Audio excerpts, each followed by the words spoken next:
Bahkan Ahmad bin Hambal berkeyakinan ijma itu hanya berlaku di kalangan sahabat. Karena syarat ijma dimungkinkan di generasi sahabat. Nah, yang dimaksud qaul sahabi adalah pendapat sahabat murni dari dia dan tidak ada sahabat lain yang menyelisihinya.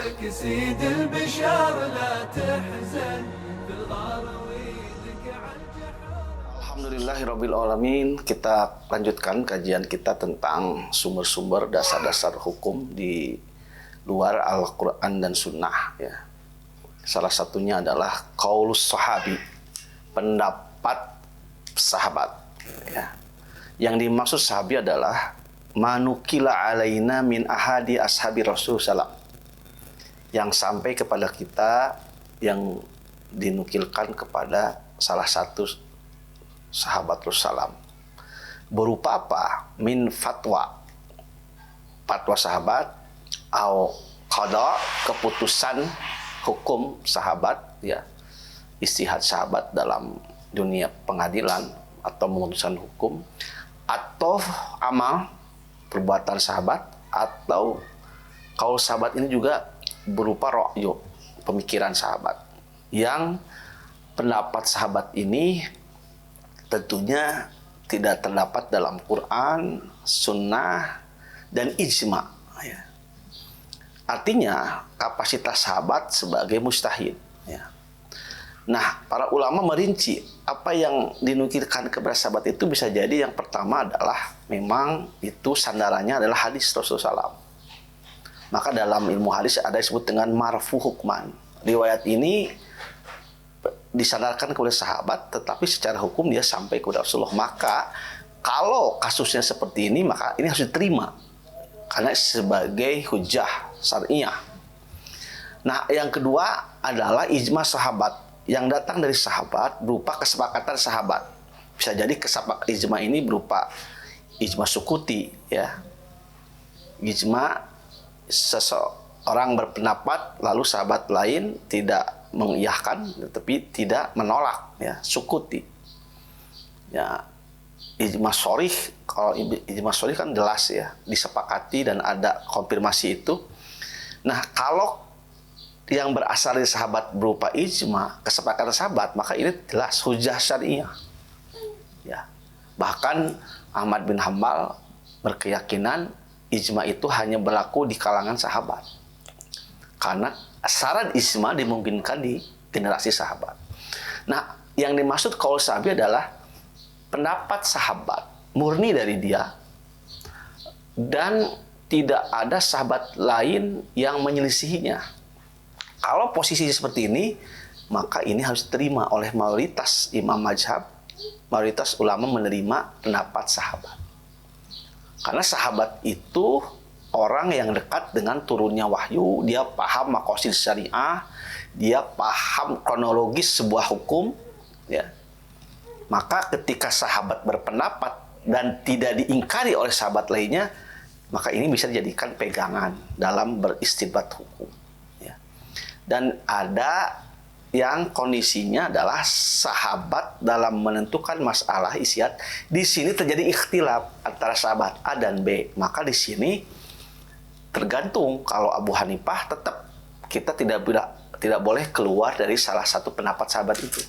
Tapi kalau Imam Syafi'i berani mengatakan kalau ada sahabat berselisih, maka perselisihan di kalangan sahabat tidak terikat oleh kita. Artinya kita boleh beristihad opsi lain. Ya. Yang jelas pendapat sahabat yang di situ tidak diingkari oleh sahabat lain, maka itu bisa jadikan pegangan hujjah qaul sahabi ini. Ya. Contohnya apa? Banyak. Contoh misalkan proses ya dari asalnya pendapat sahabat juga jadi hujjah gitu ya. Misalkan Abu Bakar ketika meneliti bagaimana kadar waris seorang nenek, Abu Bakar tidak menemukan dalam Quran dan beliau tidak mendengar dari Rasulullah SAW secara langsung. Akhirnya ada sahabat seperti Mughirah yang mengkonfirmasi bahwa jatah waris bagi nenek 1/6 dan diperkuat oleh sahabat lain, gitu ya. Contoh sahabat lain misalkan Umar bin Khattab, ya, beliau pernah beristihad tidak melakukan hukuman had, potong tangan. Sementara dalam Quran jelas ya, as-sariq was-sariqatu faqta'u aydihim. Tapi kenapa di zaman Umar ada pembatalan hukuman potong tangan? Ternyata yang mencuri itu dalam posisi dulu ya lagi krisis ekonomi paceklik. Banyak orang yang sangat mendesak sehingga mencuri terpaksa. Termasuk motif pencuri itu adalah mencuri unta majikannya karena majikannya tidak memberi makan. Akhirnya si hamba saya itu mencuri untanya gitu. Nah, Umar bin Khattab ketika menemukan kasus seperti ini, beliau menunda hukuman potong tangan karena menurut beliau syaratnya belum terpenuhi. Nah, itu salah satu istihad pendapat Umar bin Khattab. Aisyah juga pernah berpendapat bahwa Aisyah itu mengatakan batas maksimal ya orang hamil itu dalam kandungan itu 2 tahun. Sahabat lainnya Anas bin Malik mengatakan minimal masa haid itu 3 hari. Ya. Itu pendapat dari Anas bin Malik. Terus pendapat lain juga yang perlu dipertimbangkan sahabat-sahabat lainnya seperti Utsman bin Affan, ya. Beliau menggagas adzan 2 kali gitu ya ketika Jumat karena perkembangannya masyarakat tambah luas yang masuk Islam. Kalau adzan sekali tidak cukup untuk menginformasikan, maka adzan 2 kali. Ya. Nah, kalau kita sekilas tentu ini pendapat yang seolah-olah bertentangan dengan yang sebelumnya, dengan sunnah Rasulullah. Tetapi nalar kita menolak, masa sekali Umar bin Khattab gitu ya, termasuk Utsman bin Affan bertentangan. Justru ini adalah istihad sebenarnya. Ya, dan ini masuk kategori persoalan yang oleh sunnah dikasih pegangan. Alaikum bisunnati wa sunnati khulafa'ir rasyidin. Kalian berpegang teguh kepada sunnahku dan sunnah para khulafa'ir rasyidin.